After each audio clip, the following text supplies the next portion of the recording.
तस्य भगवतो अरहतो सम्मा सम्बुद्धस्य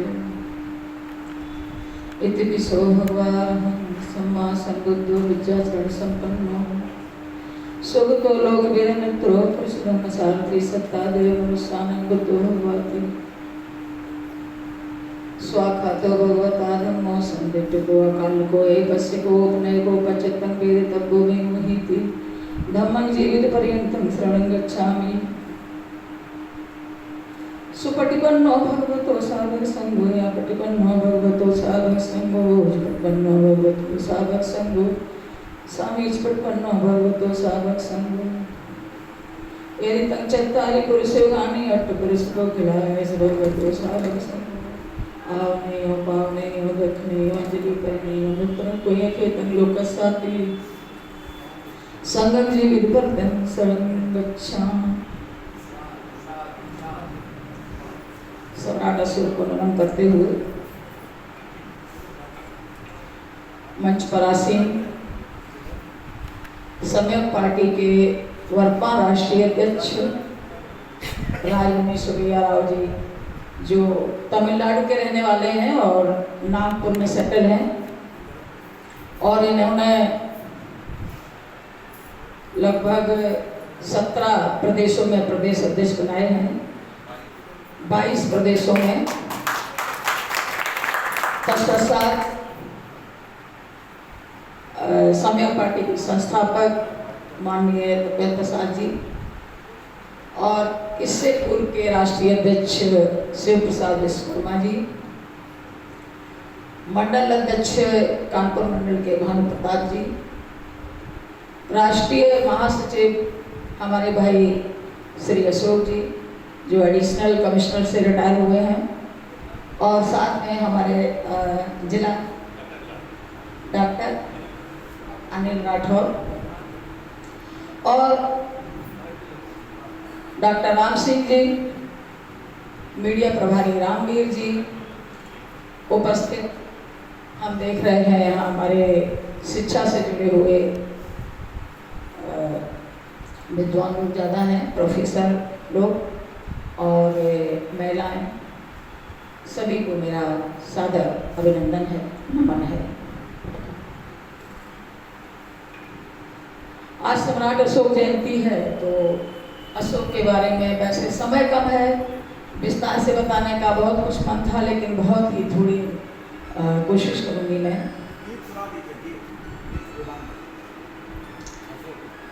सम्राट अशोक, जैसा कि आप जानते हैं, सम्राट अशोक ने बौद्ध धर्म पहले ग्रहण कर लिया था और हृदय परिवर्तन हुआ उनका कलिंग की लड़ाई के बाद। हृदय परिवर्तन निग्रोध भिक्षु के माध्यम से हुआ और दीक्षा उन्होंने मोगलीपुत्र से ली थी। और जब सम्राट अशोक बौद्ध धर्म को बढ़ाने में समता, ममता, करुणा के मार्ग को जन जन तक पहुंचाने में अपने राज्य के सभी प्राणियों के जीवन को सुखी बनाने में रत थे, उसी कड़ी में उन्होंने अशोकाराम बुद्ध विहार में तमाम सुविधाएं दे रखी थी। उनका तो विजन था कि बौद्ध धर्म में जो अच्छाइयाँ हैं वो लोगों तक जाएं, सभी सुखी हों। लेकिन अशोकाराम विहार में तमाम मत वाले लोग प्रवेश कर गए और तमाम विसंगतियाँ होने लगी। तो जब उसमें मोगली बुद्धिस्ट स्थगन रहते थे, उनको जब पता चला तो वहाँ से छोड़ के अहोगम पर्वत पर चले गए, क्योंकि उन्हें बर्दाश्त नहीं हो रहा था कि इसमें अधर्म जो घुस रहा है, जो प्रवेश हो रहा है, तमाम अंधविश्वास, पाखंड, और अपनी ही बात चलाते थे और मतों वाले लोग। तो 7 वर्ष के लिए तो चले गए मोगली बुद्धिस्ट, लेकिन वो सत्य विधि भी बंद हो गई अशोकाराम विहार में। तो सम्राट अशोक ने आदेश दिया उपोषण विधि कराई जाए, लेकिन उपोषण विधि एक अमात्य को आदेश दिया था और उस अमात्य ने सम्राट अशोक के भाव को न समझा और बिहार में जाकर के डराना धमकाना शुरू कर दिया। और वास्तव में जो भिक्षु थे जो उपस्थित विधि नहीं कर रहे थे तो उनके सिर कत्ल कर दिए। जो अशोक ने जब सुना बहुत कष्ट हुआ।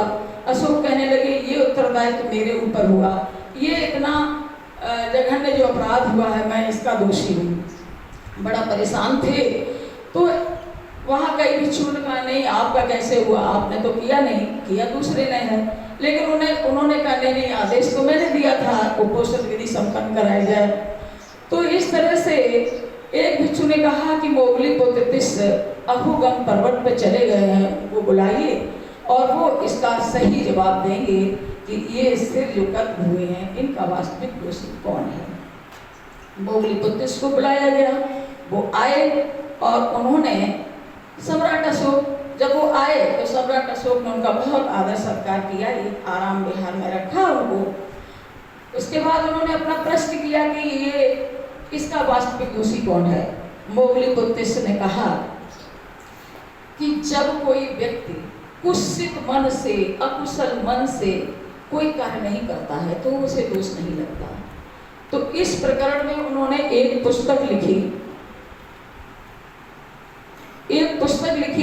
और उसके जवाब में एक पुस्तक लिखी। फिर हाँ उसके बाद क्या हुआ कि सम्राट अशोक ने ये सोचा कि जो भगवान का धन है जो त्रिपटक है उसे शुद्ध किया जाए।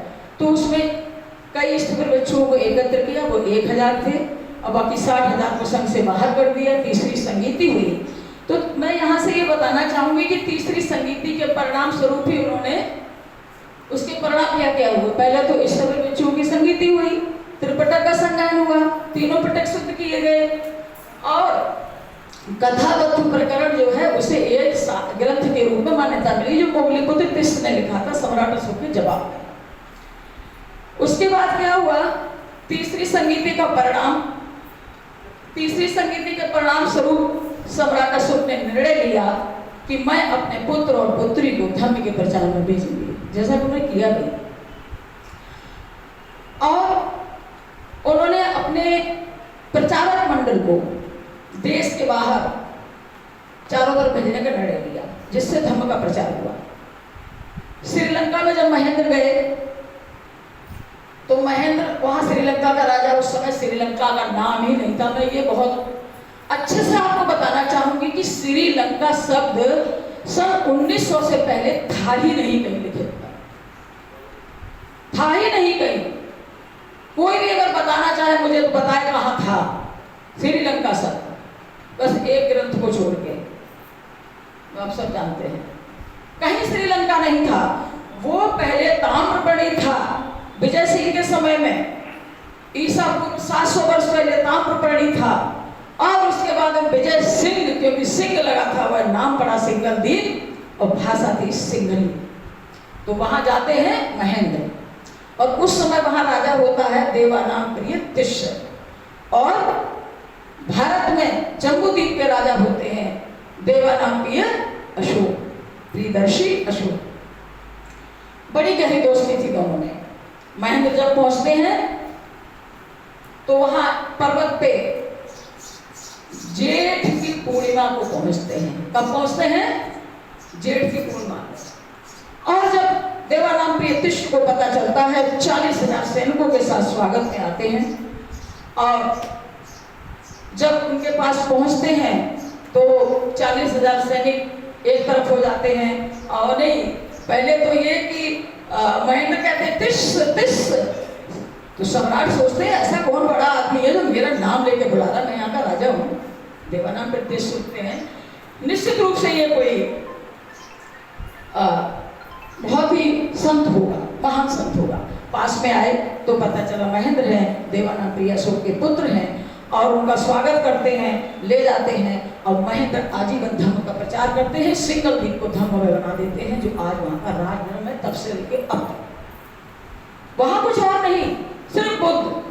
सिंगल द्वीप में महेंद्र की पूजा होती है भगवान बुद्ध की तरह।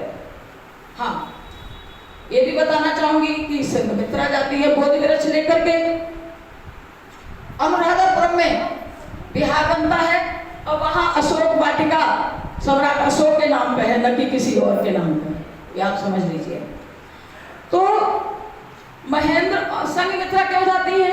क्योंकि वहां की महिलाओं को पोषणगिरी करानी थी, उनकी प्रवज्ञा करानी थी, और वो पुरुष महेंद्र ने कहा मैं नहीं कर सकता, मेरी बहन को बुलाया जाए। संघमित्रा भी जब जाती है तो भव्य स्वागत होता है। अशोक जब अपनी बेटी को नाव में बैठा के विदा करते तो स्वयं अपने हाथ से पानी में, गर्दन तक पानी में घुस के नाव को धक्का लगाते हैं। बड़ा ही आदर सम्मान के साथ बोधि वृक्ष जाता है सिंघल द्वीप में। श्रीलंका कहना बंद कर दीजिएगा मेरे बंधुओं, थोड़ी जानकारी कर लीजिए। धर्म की बात तो बहुत करते हैं, लेकिन नाम ऐसे ऐसे लेते हैं कि मेरे दिल को बड़ा ही कष्ट होता है। एक नाम मैं बताना चाहूंगी, यहाँ कई लोगों ने महात्मा शब्द किया बुद्ध के लिए प्रयोग। क्या बोला? महात्मा बुद्ध। जब वो आत्मा और परमात्मा में विश्वास ही नहीं करते थे, वो तो खुद महात्मा कैसे हो गए? महात्मा नहीं, सिर्फ भगवान भग्न कर दिए जिन्होंने सारे क्या दोष, भग्न वान दुश्मन, काहे के दुश्मन? शरीर के दुश्मन, राग द्वेष मोह, जो दोष शरीर के दुश्मन थे वो नष्ट किए, और भग्न कर दिए जिन्होंने दोष अपने शरीर को, उनको ही कहते हैं सिर्फ भगवान। तो भगवान बुद्ध है, महात्मा नहीं। मैं बहुत ही शॉर्ट में बोलना चाह रही हूँ, और हाँ अब मैं प्रासंगिकता पे आती हूँ। तो सम्राट अशोक के समय सभी धर्मों का आदर था, जैसा कि हमारे पुराने यानी कि भूतपूर्व राष्ट्रीय अध्यक्ष ने बताया। लेकिन बौद्ध धर्म में उनकी विशेष आस्था थी, जिसको पढ़ने में लगे हुए थे। हम सबको भी यही करना है। किसी के धर्म से क्या मतलब है? हम अपने धर्म की बात करें ना। हम अपने धर्म को कितना बढ़ाते हैं, मंच पे बुद्ध बुद्ध, घर में राम राम, घर में तो देवी देवी। बिल्कुल नहीं होना चाहिए, बड़ी गलत बात है। दोहरा चरित्र कभी भगवान माफ नहीं करेंगे आपको। दोहरा चरित्र नहीं होना चाहिए, चरित्र एक होना चाहिए। वो नहीं कि घर वाली और बाहर वाली हो, घर वाला और बाहर वाला, ये बहुत गलत बात है। चौके पे कुछ और, चौकी में कुछ और बात करते हैं। बुद्ध के घर में जाइए, इनकी मैडम जी जो है दुर्गा अष्टमी का व्रत की होंगी और पूजा कर रही होंगी। गलत बात है, करिए, हम मना नहीं कर रहे, लेकिन फिर बात भी वही करिए जो आप कर रहे हैं। कोई दिक्कत नहीं है, आप कुछ भी करिए, लेकिन फिर दोहरा चरित्र मत अपनाइए। हमें सब में श्रद्धा है, हम सबसे प्यार करते हैं। ये देश है, सभी धर्मों का देश है, सभी रंग का देश है। ये पूरा हमारा इतना विशाल देश है, ये धर्म निरपेक्ष के रूप में पूरे विश्व में प्रसिद्ध है, कोई दिक्कत नहीं है। लेकिन चरित्र अपना एक जैसा होना चाहिए। क्या कहना चाहेंगे आप इसके लिए? क्या कहना चाहेंगे, हाँ या नहीं? एक ही होना चाहिए। ठीक है, आज से अगर आपके अंदर श्रद्धा है बुद्ध के प्रति, तो घर में भी श्रद्धा जगाइए बुद्ध के प्रति।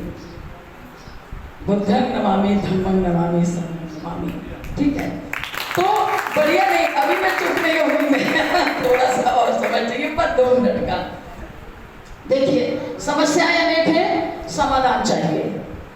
समस्याएं अनेक हैं, समाधान चाहिए। समस्या शिक्षा है, गरीबी है, बेरोजगारी है, न्याय है, हमें न्याय नहीं मिल रहा, बच्चे नहीं पढ़ रहे, पूरे देश में अशिक्षा, गरीबी गरीबी भरमार है। समाधान है राजनीतिक पार्टी जो केंद्र तक पहुंचे। इसके अलावा कोई दूसरा समाधान हो तो जरा आप बताइए। क्या आप बिना केंद्र में पहुंचे सबको मुफ्त शिक्षा दे सकते हैं? हाँ या ना? नहीं। और क्या एक जाति के बल पे, एक परिवार के बल पे, एक ऐसी जाति और वंशवादी परिवारवादी पार्टी के बल पर क्या केंद्र में कभी पहुंचा जा सकता है? नहीं। इसके लिए चाहिए सभी लोकतांत्रिक, जहां आप सबको हक हो, आप सब राष्ट्रीय अध्यक्ष बन सके। अरे आपके अंदर काबिलियत है तो आप भी जाके पार्टी बना लेंगे ना। पार्टी बनना तभी रुकेगी, ये जो रणनीति है इसी में पार्टी बनना रुकेगी। अगर मान लीजिए, हाँ एक उदाहरण देते हैं, सोनेलाल पटेल का सबको जानते होंगे, अनुप्रिया पटेल। सोनेलाल पटेल गए, अनुप्रिया पटेल की पार्टी अलग, बहन की अलग, हो सकता मम्मी अलग बना ले। ऐसा होता रहेगा।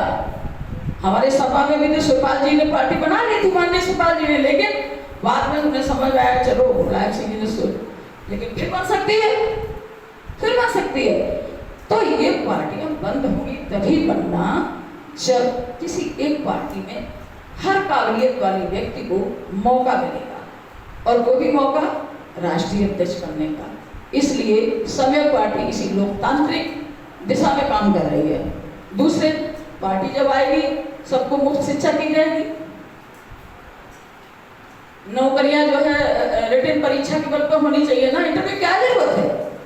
इंटरव्यू में देखिए, आपने देखा होगा आईएएस में रिटन में पूरा नंबर पा गए और इंटरव्यू में 200 में 175 इसको मिल गए, और जिसको सबसे ज्यादा मिले थे उसको 100 दे दिया, वो तो पीछे रह गया। क्या जरूरत है इंटरव्यू की? तो आप ऐसे नहीं कर सकते, आप केंद्र में जाके कर सकते। जब आपके पास क्या होगा, जुडिशरी आपकी होगी, सेना आपकी होगी, सत्ता आपकी होगी, पैसा आपके पास होगा। चूंकि आप भगवान बुद्ध के अनुयायी हैं, सम्राट अशोक के अनुयायी हैं, अंबेडकर जी के अनुयायी हैं, आपका मन न्याय देने का है, आप सबको न्याय देंगे,